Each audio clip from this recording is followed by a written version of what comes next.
नमस्कार, मैं हूं श्रुति और आप देख रहे हैं हमारा चुनाव स्पेशल बुलेटिन। आज हम बात करेंगे संसद में किरेन रिजिजू ने कैसे विपक्षी क्लास लगाई, वहीं आरजेडी सुप्रीमो लालू यादव ने बिहार सीएम नीतीश कुमार को क्यों घेरा, यह भी बताएंगे। तो चलिए शुरू करते हैं आज का चुनाव स्पेशल। सबसे पहले बात बजट पर छिड़ी जंग की। बजट पर संसद में गुरुवार को भी बहस जारी है।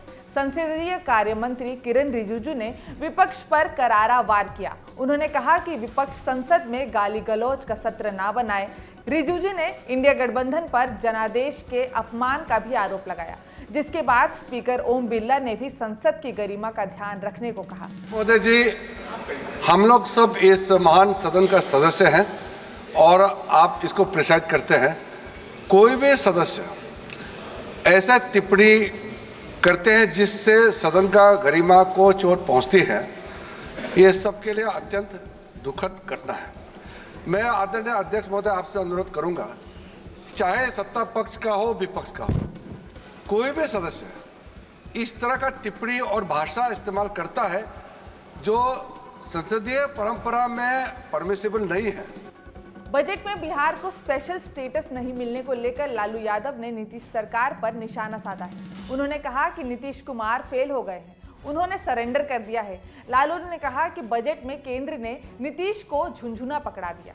लालू जी, बिहार को विशेष राज्य का दर्जा नहीं मिला, बिल्कुल निराशाजनक रहा और ये झुंझुना बजाने के लिए दे दिया। नीतीश कुमार फेल हो गए, सरेंडर कर गए।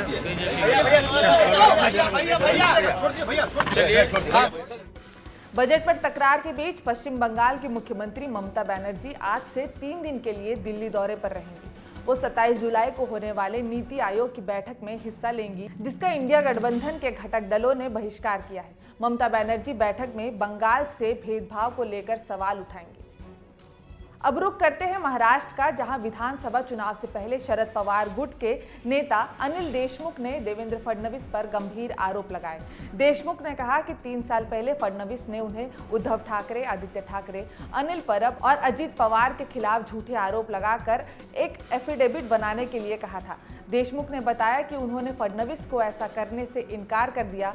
अनिल देशमुख ने कहा कि इसीलिए उनके पीछे ईडी सीबीआई लगाकर 13 महीने उन्हें जेल में रखा, जिस पर देवेंद्र फडणवीस ने पलटवार करते हुए कहा कि देशमुख झूठ बोलकर नैरेटिव सेट कर रहे हैं। जो मैंने देवेंद्र फडणवीस के ऊपर आरोप लगाया था कि उन्होंने मुझे झूठे आरोप में फंसाया और हमारे सब नेता के ऊपर आरोप करने के लिए मुझके ऊपर दबाव डाला था, एफिडेविट करने के लिए बोला था, उसका सभी वीडियो रिकॉर्डिंग मेरे पास में है।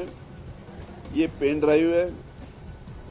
कोई मुझे चैलेंज करेगा तो मैं ये पेन ड्राइव के जरिए मैं पूरा उसका खुलासा करूंगा। खबरों में आगे बढ़ते हैं। मंडी से बीजेपी सांसद कंगना रनौत की सांसदी को चुनौती दी गई है। हिमाचल हाईकोर्ट ने कंगना रनौत को नोटिस जारी किया है। 21 अगस्त तक जवाब मांगा है। याचिकाकर्ता लायक राम नेगी ने कंगना रनौत के निर्वाचन को रद्द करने के लिए अनुरोध किया है। उन्होंने याचिका में कहा कि वो भी मंडी सीट से निर्दलीय चुनाव लड़ना चाहते थे, लेकिन उनका नामांकन पत्र को गलत तरीके से खारिज कर दिया गया था। रुक करते हैं अगली खबर का। समाजवादी पार्टी अध्यक्ष अखिलेश यादव ने बगावत करने वाले नेताओं के खिलाफ सख्त रुख अपना लिया है। समाजवादी पार्टी से बगावत करने वाले और धोखा देने वाले नेताओं को लेकर अखिलेश यादव का बयान सामने आया है। उन्होंने कहा कि समाजवादी पार्टी को छोड़कर बीजेपी में जाने वालों की वापसी नहीं होगी। साथ ही उन्होंने कहा कि अगर कोई बागियों को वापस पार्टी में शामिल कराने के लिए उनके पास आया तो वो उससे भी पार्टी से बाहर का रास्ता दिखा देंगे। अब बात उत्तर प्रदेश की करते हैं। 29 जुलाई से यूपी विधानसभा का मानसून सत्र शुरू हो रहा है, जो 2 अगस्त तक चलेगा। मानसून सत्र में योगी सरकार सप्लीमेंट्री बजट पेश करेगी। उपचुनाव से पहले यूपी सरकार इस बजट के जरिए प्रयागराज कुंभ की तैयारी के लिए धनराशि देगी और जारी योजनाओं को रफ्तार देगी। इससे पहले योगी सरकार ने फरवरी 2024 में 7 करोड़ 36 लाख का बजट पेश किया था। रुक करते हैं झारखंड का, जहां बुधवार को मुख्यमंत्री हेमंत सोरेन की अध्यक्षता में कैबिनेट की बैठक हुई। इसमें 30 प्रस्तावों पर मुहर लगी। मंत्रिपरिषद ने राज्य के मंत्री समेत सचिव रैंक के अफसरों को मोबाइल की सुविधा देने का प्रस्ताव किया। साथ ही महिला वोटर्स को लुभाने के लिए 21 से 50 साल की महिलाओं को 1000 रुपये सम्मान राशि के तौर पर देने का ऐलान भी किया।